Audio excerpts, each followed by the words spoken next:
शासकीय कर्मचाऱ्याचा दर्जा। सेविकांनी आपल्या विविध मागण्यांसाठी नागपुरातील विधान भवनावर आज भव्य असा मोर्चा काढला।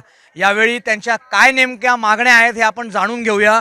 आंगनवाड़ी कार्यकर्ता सहायिका मिनी बहनों से जुड़ी आज के इस वीडियो में हम उसी अपडेट के बारे में बात करने वाले हैं। लगातार आंगनवाड़ी कार्यकर्ताओं का प्रदर्शन चल रहा है, उसी कड़ी में एक बड़ी जानकारी सामने निकल के आई है जो कि आपके लिए काफी महत्वपूर्ण होने वाली है। आप लोग इस पूरी वीडियो को अंत तक जरूर देखिएगा, तभी आपको सही और पूरी सेविकांच्या काय मागण्या आहे हे आपण त्यांचे जे प्रतिनिधी आहेत त्यांच्याकडून आणि अंगणवाडी का सेविका आहेत त्यांच्याकडून जाणून घेऊया।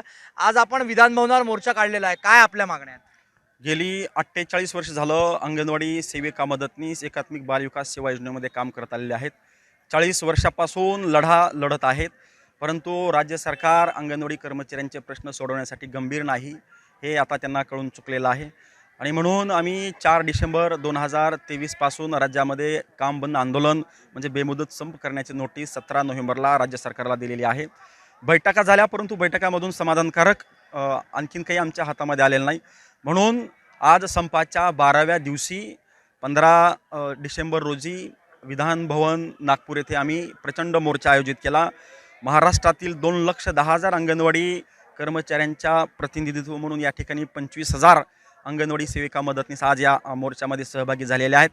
आमची प्रामुख्यानं पहिली आणि महत्त्वाची मागणी आहे, सुप्रीम कोर्टानं जे की एप्रिल महिन्यामध्ये निकाल पत्रकामध्ये म्हटलेलं आहे अंगणवाडी कर्मचाऱ्यांना ग्रॅच्युटी दिली पाहिजे।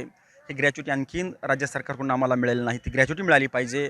अंगणवाडी कर्मचाऱ्यांना शासकीय कर्मचाऱ्याचा दर्जा दिला पाहिजे। जोपर्यंत शासकीय कर्मचाऱ्याचा दर्जा सरकार देत नाही तोपर्यंत अंगणवाडी सेविका आणि मिनी अंगणवाडी सेविका यांना दरमहा 26,000 रुपये मानधन, मदतनीसांना 20,000 रुपये मानधन दिलं पाहिजे।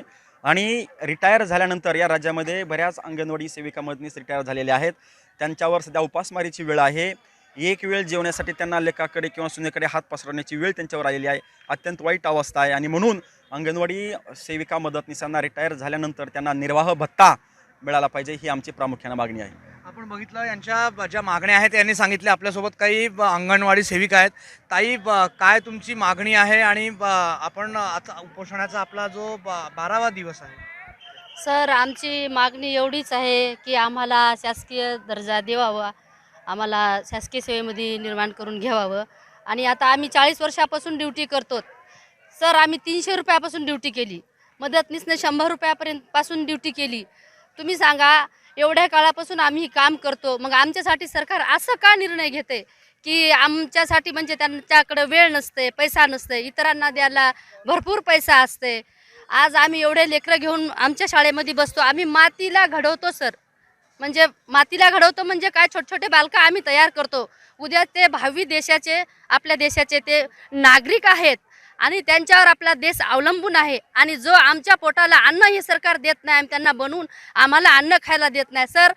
यांचे लेकरं VIP शाळेमध्ये असावं आणि आमचे लेकरं का नसावं? तो आम्हाला काय 200 रुपये बाई रोज घ्यायली, आम्हाला दिवसभर कामं करा। मोबाईलमधलं येत नाही तरी आमच्या डोक्यावर थोपून दिलं, आम्ही मोबाईलमध्ये सुद्धा कामं करायला तयारी झाली।